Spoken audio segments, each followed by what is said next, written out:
There's a strange pattern happening with the iPhone 18 Pro leaks, and once you see it clearly, it stops looking like an upgrade cycle and starts looking like Apple quietly making trade-offs it doesn't want to advertise. Because this isn't just about a new phone, it's about what Apple is choosing to prioritize in 2026 and what it's willing to downgrade at the same time. And the most controversial part, it starts with the frame you hold every single day.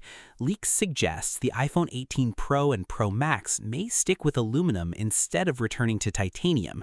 And if that sounds like a small detail, it really isn't, because this is the same conversation Apple already fought through across the last few generations.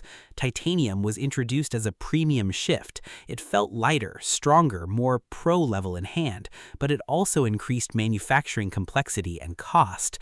Then reports of Apple experimenting again with aluminum started surfacing in later Pro models to stabilize pricing and production efficiency. And now, according to leaker Fixed Focus Digital on Weibo, Apple is likely continuing with aluminum again for the iPhone 18 Pro series. That alone changes the perception of the device, because aluminum behaves differently in the real world. It's lighter to manufacture, but it shows wear more easily. Small dents, edge marks, and surface discoloration become more visible over time, especially on lighter or glossy finishes. And this is where user reports from previous generations start to matter. Some iPhone 17 Pro users have already pointed out visible wear patterns and subtle color shifts after months of use. Apple's response, according to multiple reports, framed it as normal material behavior rather than a defect. So the message is pretty clear. This isn't a mistake, it's a design decision. Now, here's where the story gets more interesting, because Apple isn't just changing materials in isolation, it's also freezing pricing. Leaks suggest the iPhone 18 Pro lineup will stay close to the same price range as the iPhone 17 Pro series, even as component costs continue to rise globally. And that creates a very specific kind of pressure, because if the price doesn't go up and internal hardware improves, something has to absorb cost difference somewhere else in the system.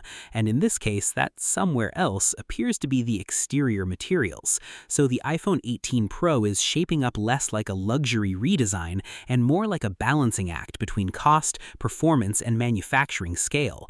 Now, let's talk about what you actually see first. The design reports suggest Apple is shrinking the dynamic island by roughly 30 to 35% on the Pro models. That means less visual interruption at the top of the screen and a cleaner front layout overall.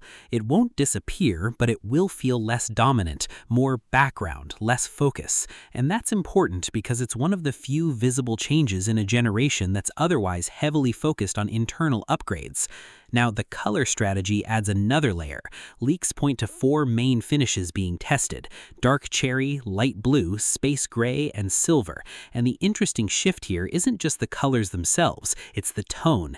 Apple is aiming for dark cherry, for example, is expected to be a deeper, more muted wine shade instead of a bright or flashy finish. That lines up with a broader design direction that feels more restrained, more professional, and less experimental than recent generations. It's like Apple is slowly pulling the Pro line back towards seriousness instead of spectacle.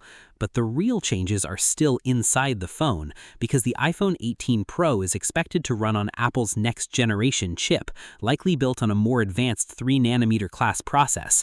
And while exact numbers vary across leaks, early expectations suggest around 20 to 25% better performance efficiency and significantly improved power management under sustained load. That doesn't just mean faster benchmarks, it means fewer slowdowns when the phone is under pressure for long periods. And that's where the next piece connects. The iPhone 18 Pro is widely expected to move to 12GB or even 16GB of RAM, depending on configuration, which is a noticeable jump from previous Pro models. And this isn't about multitasking anymore. It's about on-device AI, because Apple Intelligence features are getting heavier, not lighter. Real-time summarization, image understanding, contextual app behavior, all of it depends on memory staying available in the background. So RAM here isn't luxury, it's infrastructure for AI. Now combine that with a more efficient chip and you start seeing the real direction of this phone. Less wasted energy, less overheating, more sustained performance, and that leads directly into battery life. Leaks suggest a slightly larger battery compared to the previous generation, but the real gain is expected to come from efficiency improvements across the chip and modem system. That combination is what what pushes real-world endurance higher, not just raw capacity numbers. So instead of one big breakthrough, it's multiple smaller optimizations stacking together. And that's the pattern you keep seeing. Nothing here is dramatic on its own, but everything is coordinated. Battery efficiency here, slightly bigger battery there, smaller display cutout, more RAM, same price range, same material cost pressure. And when you put it all together, the iPhone 18 Pro starts to feel less like a flashy new generation and more like a system that's being carefully tuned for stability over excitement. Now, here's the uncomfortable question Apple is basically forcing users to think about without saying it directly. Would you rather have a phone that feels more premium in the hand, or a phone that quietly improves everything you actually use every day, even if the outside feels a bit less luxury than before? Because Apple seems to be betting that most people won't care what it's made of as long as it performs better, lasts longer, and costs the same. And that's the real shift here. Not titanium versus aluminum, not colors or cutouts, but a Pro iPhone that is slowly becoming less about physical prestige and more about internal efficiency. And whether people accept that or push back against it might decide where Apple goes next. Now, I genuinely want to know where you stand on this. Does materials still matter to you on a Pro device, or are you fully focused on performance and battery now? Drop your thoughts in the comments, because this is one of those changes that quietly divides users more than any spec upgrade ever will.